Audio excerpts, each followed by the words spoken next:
ಶಾಸ್ತ್ರಿಗಳೇ, ಮುಂದಿನ ರಾಶಿಗಳ ಬಗ್ಗೆ ತಿಳಿಸ್ಕೊಡೋದಾದ್ರೆ ನೋಡೋಣ. ಕರ್ಕಾಟಕ ರಾಶಿಯಿಂದ ಕರ್ಕಾಟಕ ರಾಶಿಯವರಿಗೆ ರಾಶ್ಯಾಧಿಪತಿ ದ್ವಿತೀಯದಲ್ಲಿದ್ದಾನೆ, ಆದರೆ ಮಾಂದಿಯೂ ದ್ವಿತೀಯದಲ್ಲಿರುತ್ತೆ. ಹೀಗಾಗಿ ಹುಷಾರು. ವೃತ್ತಿಯಲ್ಲಿ ಅಧಿಕಾರ ಬಲ ಚೆನ್ನಾಗಿದೆ, ಅಲ್ಲಿ ರವಿ ಚೆನ್ನಾಗಿದ್ದಾನೆ, ತುಂಬ ಚೆನ್ನಾಗಿದೆ.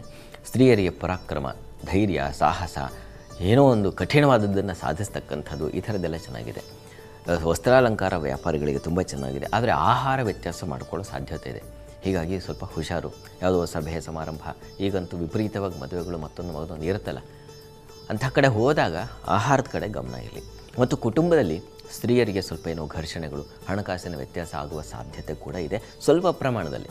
ಧನಾಧಿಪತಿ ತುಂಬ ಚೆನ್ನಾಗಿದ್ದಾನೆ, ಹೀಗಾಗಿ ಹಣಕಾಸು ಏನು ಕೊರತೆ ಆಗೋದಿಲ್ಲ, ಯೋಚನೆ ಮಾಡಬೇಡಿ, ಚೆನ್ನಾಗಿದೆ. ಧೈರ್ಯ, ಸಾಹಸ ಇದೆಲ್ಲ ತುಂಬ ಚೆನ್ನಾಗಿದೆ. ಸಂಗಾತಿಯಲ್ಲೂ ಸಾಮರಸ್ಯ, ನ್ಯೂನ್ಯತೆ ಇದನ್ನು ಕಾಣ್ತೀರ ಈ ವಾರದ ಆದಿಯಲ್ಲಿ, ಹೀಗಾಗಿ ಚೆನ್ನಾಗಿದೆ.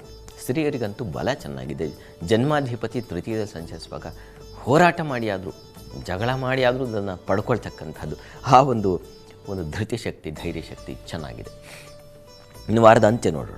ವಾರಾಂತ್ಯದಲ್ಲಿ ಗುರುವಾರದಿಂದ ಮುಂದೆ ಚಂದ್ರ ತೃತೀಯದಲ್ಲೇ ಸಂಚರಿಸ್ತಾನೆ, ಚೆನ್ನಾಗಿದೆ. ಹಾಲು ಹೈನು ಕ್ಷೇತ್ರದಲ್ಲಿ ಲಾಭ, ದಿನಸಿ ವ್ಯಾಪಾರದಲ್ಲಿ ಲಾಭ ಬರ್ತಕ್ಕಂಥದ್ದು, ಸ್ನೇಹಿತರ ಜೊತೆಗೆ ಮನೋರಂಜನೆ, ಮನಸ್ಸಿಗೆ ಇಷ್ಟವಾಗಿರ್ತಕ್ಕಂತಹ ಕ್ರಿಯೆಗಳಲ್ಲಿ ಪಾಲ್ಗೊಳ್ತಕ್ಕಂಥದ್ದು, ಇದೆಲ್ಲ ತುಂಬ ಚೆನ್ನಾಗಿದೆ. ಮನಸ್ಸಿಗೆ ಯಾವುದು ಹಿತವೋ, ಯಾವುದು ಮನಸ್ಸಿಗೆ ನಿರಾಳತೆಯನ್ನು ತಂದು ಕೊಡುತ್ತೋ ಅಂತಹ ಕೆಲಸಗಳಲ್ಲಿ ಪಾಲ್ಗೊಳ್ತೀರ. ಮತ್ತು ಕೃಷಿಕರಿಗೆ ಕೃಷಿ ಚಟುವಟಿಕೆ ತುಂಬ ಚೆನ್ನಾಗಿದೆ.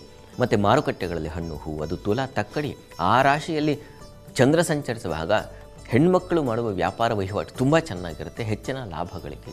ಸ್ವಂತ ವ್ಯಾಪಾರ ಮಾಡ್ತಾ ಇದ್ದೀರಲ್ಲ, ಆ ವ್ಯಾಪಾರಿಗಳಿಗೆ ತುಂಬ ಚೆನ್ನಾಗಿದೆ, ಹೆಚ್ಚಿನ ಪಾಲು ಲಾಭ ಇದೆ. ಮತ್ತು ಮಾಂದ್ಯ ಲಾಭದಲ್ಲಿ ಸಂಚರಿಸುತ್ತೆ, ಇದು ಬಹಳ ಒಳ್ಳೆಯದು. ವಿದೇಶ ಸಂಪರ್ಕದಿಂದ ವಿದೇಶ ವಹಿವಾಟುಗಳು ಲಾಭ ಬರತಕ್ಕಂಥದ್ದು. ವಸ್ತ್ರಾಲಂಕಾರ, ವಸ್ತ್ರಾಭರಣ ಈ ಕ್ಷೇತ್ರದವರಿಗಂತೂ ತುಂಬ ಚೆನ್ನಾಗಿದೆ, ಹೆಚ್ಚಿನ ಅನುಕೂಲ. ಕರ್ಕಾಟಕ ರಾಶಿಯವರಿಗೆ ಸಮೃದ್ಧವಾಗಿದೆ ಈ ವಾರ, ನಿರಾಳತೆಯಿಂದ ಇರಬಹುದು. ಪರಿಹಾರಕ್ಕೆ ಗಣಪತಿ ಸನ್ನಿಧಾನಕ್ಕೆ ಸ್ವಲ್ಪ ಬೆಲ್ಲ ಸಮರ್ಪಣೆ ಮಾಡಿ, ಅದು ವಾರದ ಆದಿಯಲ್ಲಿರ್ತಕ್ಕಂಥ ಒಂದು ತೊಡಕನ್ನು ಬಿಡಿಸ್ಕೊಡುತ್ತೆ. ಇನ್ನು ಸಿಂಹರಾಶಿ ವಾರ. ಸಿಂಹರಾಶಿಯವರಿಗೆ ಸ್ವಲ್ಪ ಹೆಚ್ಚಿನ ಖರ್ಚು ಇರುತ್ತದೆ, ಧನಲಾಭವೂ ಇದೆ, ಖರ್ಚು ಇದೆ. ಕುಟುಂಬದಲ್ಲಿ ಸಾಮರಸ್ಯ ಚೆನ್ನಾಗಿರುತ್ತದೆ, ಆತಂಕ ಬೇಡ. ಮತ್ತು ಒಳ್ಳೆಯ ಮಾತು, ಒಳ್ಳೆಯ ಭೋಜನ, ಇಷ್ಟ ಭೋಜನ ಅಂತೀವಲ್ಲ, ಅದು ಉಂಟಾಗ್ತಕ್ಕಂಥದ್ದು. ಕುಟುಂಬದಲ್ಲಿ ಹೆಣ್ಣು ಮಕ್ಕಳಿಗೆ ಸಾಮರಸ್ಯ, ಅವರ ಇನ್ನೊಬ್ಬರ ಸ್ತ್ರೀಯರಿಂದಲೇ ಬಲ ಬರತಕ್ಕಂಥದ್ದು, ಜಗಳ ಇಲ್ಲ ಇಲ್ಲಿ, ಬಲ ಮತ್ತು ಸಹಕಾರ ಸಿಗ್ತಕ್ಕಂಥ ಸಾಧ್ಯತೆ ಅದನ್ನು ಸೂಚಿಸ್ತಾ ಇದೆ. ವೃತ್ತಿಯಲ್ಲೂ ಅನುಕೂಲವಾದ ಒಂದು ಫಲ ಸೂಚಿಸ್ತಾ ಇದೆ. ಸರ್ಕಾರಿ ನೌಕರಿಯಲ್ಲಿರ್ತಕ್ಕಂಥವರಿಗೆ ಬಹಳ ವಿಶೇಷವಾಗಿದೆ. ಅಧಿಕಾರ ಮತ್ತೊಂದು ಪ್ರಾಪ್ತಿ, ಯಾವುದು ಕಷ್ಟ ನನಗೆ ಬರ್ತಾ ಇಲ್ಲ, ನಾನು ಎಷ್ಟು ಪ್ರಯತ್ನ ಪಡ್ತಾ ಇದ್ದೀನಿ ಅಂತಂದರೆ ಅವರಿಗೆ ನೋಡಿ ತುಂಬ ಚೆನ್ನಾಗಿದೆ ಈ ವಾರದಲ್ಲಿ. ಅಂಥ ಅದೃಷ್ಟದಿಂದ ಒಳ್ಳೆಯ ಫಲ ಬರ್ತಕ್ಕಂಥ ಸಾಧ್ಯತೆ ತುಂಬ ಚೆನ್ನಾಗಿದೆ. ವಾರದ ಅಂತ್ಯ ನೋಡ್ರಿ.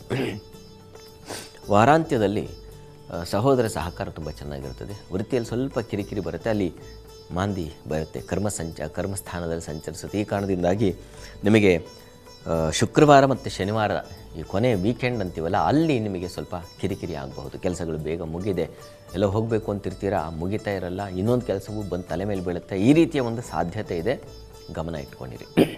ಇನ್ನು ಸಹೋದರ ಸಹಕಾರ, ಸೇವಕರು, ಸಹಾಯಕರಿಂದ ಅನುಕೂಲಗಳು ಮತ್ತು ಒಳ್ಳೆಯ ಸಲಹೆ, ಸೂಕ್ತ ಸಲಹೆ, ಹೀಗೆ ಮಾಡಿದ್ರೆ ನೋಡಿ ಸರಿ ಹೋಗುತ್ತೆ ಅಂತಕ್ಕಂಥ ಒಂದು ಆತ್ಮೀಯ ಸಲಹೆ ಅಂತೀವಲ್ಲ, ಅದು ಸಿಗುತ್ತೆ ಈ ವಾರದ ಅಂತ್ಯದಲ್ಲಿ, ಅದು ತುಂಬ ಚೆನ್ನಾಗಿದೆ. ಹಿರಿಯರಿಂದ ಸೂಕ್ತ ಸಲಹೆ ಸಿಗ್ತಕ್ಕಂಥದ್ದು ಇದೆಲ್ಲ ತುಂಬ ಚೆನ್ನಾಗಿದೆ.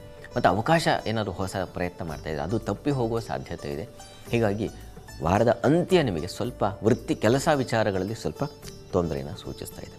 ಇದಕ್ಕೇನಪ್ಪ ಪರಿಹಾರ ಅಂತಂದರೆ, ಗಣಪತಿ ಸನ್ನಿಧಾನಕ್ಕೆ ಕೆಂಪು ಹೂಗಳನ್ನು ಸಮರ್ಪಣೆ ಮಾಡಿ ಈ ವಾರ ಇಡೀ ಮಾಡಿ, ಅದು ತುಂಬ ಸಹಾಯವಾಗುತ್ತೆ, ಹೆಚ್ಚಿನ ಅನುಕೂಲ ಉಂಟು ಮಾಡಿಕೊಡುತ್ತೆ.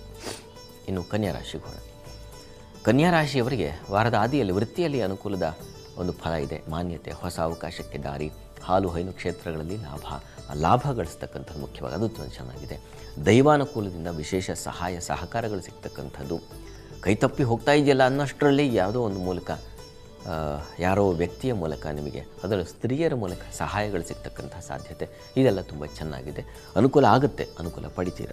ಅದು ಸ್ವಲ್ಪ ಖರ್ಚು ಇದೆ, ಖರ್ಚು ಮಾಡ್ತಕ್ಕಂಥ ಸಾಧ್ಯತೆಯು ಈ ವಾರದ ಆದಿಯಲ್ಲಿ, ಅದರಲ್ಲೂ ಸೋಮವಾರ ಮಂಗಳವಾರ ನೀವು ಕೈಮೀರಿ ಖರ್ಚಾಗ್ಬಿಡ್ತಕ್ಕಂಥ ಸಾಧ್ಯತೆ ಇರುತ್ತೆ. ಒಂದು ಚೌಕಟ್ಟನ್ನು ಗುರ್ತಿಟ್ಕೊಳ್ಳಿ. ಉಳಿದ ಹಾಗೆ ಹೆಚ್ಚಿನ ಫಲ ಚೆನ್ನಾಗಿ. ದಾಂಪತ್ಯದ ಸ್ವಲ್ಪ ಮನಸ್ತಾಪಗಳು, ಭಿನ್ನಾಭಿಪ್ರಾಯಗಳು ಬರಬಹುದು, ಹೀಗಾಗಿ ಅದ್ರ ಕಡೆ ಗಮನ, ಸಮಾಧಾನ ಬೇಕು ಮುಖ್ಯವಾಗಿ, ಅಷ್ಟೇ. ಇನ್ನು ವಾರದ ಅಂತ್ಯ ನೋಡು. ವಾರಾಂತ್ಯದಲ್ಲಿ ತಂದೆ ಮಕ್ಕಳಲ್ಲಿ ಸ್ವಲ್ಪ ಮನಸ್ತಾಪ ಬರುತ್ತೆ, ಕುಟುಂಬದಲ್ಲಿ ಸಾಮರಸ್ಯ ತುಂಬ ಚೆನ್ನಾಗಿದೆ, ಸಂಶಯ ಇಲ್ಲ. ಹಣಕಾಸಿನ ಹೆಣ್ಣುಮಕ್ಕಳಿಗೆ ಧನಲಾಭ ಕಾಣ್ತೀರ. ಲಾಭಾಧಿಪತಿ ಧನಸ್ಥಾನದಲ್ಲಿ ಸಂಚರಿಸ್ತಾನೆ ಚಂದ್ರ, ಅದು ಪಕ್ಷದ ಬಲಸಹಿತನಾಗಿ. ಹೀಗಾಗಿ ಹಣಕ್ಕೆ ಕೊರತೆ ಆಗೋದಿಲ್ಲ, ಮಾತಿಗೆ ಕೊರತೆ ಇಲ್ಲ, ಊಟಕ್ಕೆ ಕೊರತೆ ಇಲ್ಲ. ಎಲ್ಲಿ ನೀವು ರಸ್ತೆಯ ಮಧ್ಯೆ ಇದ್ದರೂ ಆ ಹೊತ್ತಿಗೆ ಸರಿಯಾಗಿ ಊಟ ಮಾಡ್ತಕ್ಕಂಥ ಒಂದು ಅವಕಾಶ ದೊರೆಯುತ್ತೆ. ಈ ರೀತಿಯಲ್ಲಿ ತುಂಬ ಚೆನ್ನಾಗಿದೆ. ವಿದ್ಯಾರ್ಥಿಗಳಿಗೆ ತುಂಬ ಚೆನ್ನಾಗಿದೆ. ಆದರೆ ತಂದೆ ಮಕ್ಕಳಲ್ಲಿ ಸ್ವಲ್ಪ ಮನಸ್ತಾಪ ಬರಬಹುದು. ಅದೃಷ್ಟ ಕೈ ತಪ್ಪಿ ಹೋಗಿಬಿಡ್ತಕ್ಕಂಥ ಸಾಧ್ಯತೆ. ಬರಬೇಕಿತ್ತು, ಬರಲಿಲ್ಲ ಅಂತಂದರೆ ಅದು ನಾನು ಪ್ರಯತ್ನ ಪಡ್ತಾ ಇದ್ದೀನಿ ಆದರೆ ಆಗಲಿಲ್ಲ, ಆ ಥರದೊಂದು ಸಮಸ್ಯೆ ನಿಮ್ಮನ್ನು ಕಾಡುತ್ತೆ. ಆ ರೀತಿಯ ಒಂದು ತೊಡಕಿನ ಫಲ ಇದೆ. ಆದರೆ ಲಾಭ ಇದೆ, ಯೋಚನೆ ಮಾಡಬೇಡಿ. ಸಣ್ಣ ಪುಟ್ಟ ಸಮಸ್ಯೆ, ಅದು ಆತಂಕ ಬೇಡ.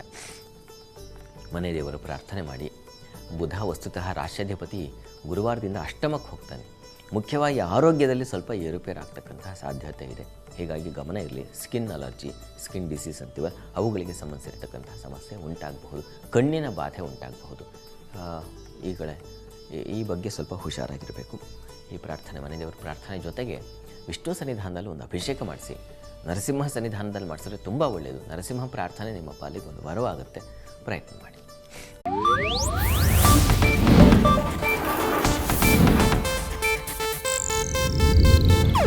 ಇದು ಏಷ್ಯಾನೆಟ್ ನ್ಯೂಸ್ ನೆಟ್ವರ್ಕ್ ಪ್ರಸ್ತುತಿ.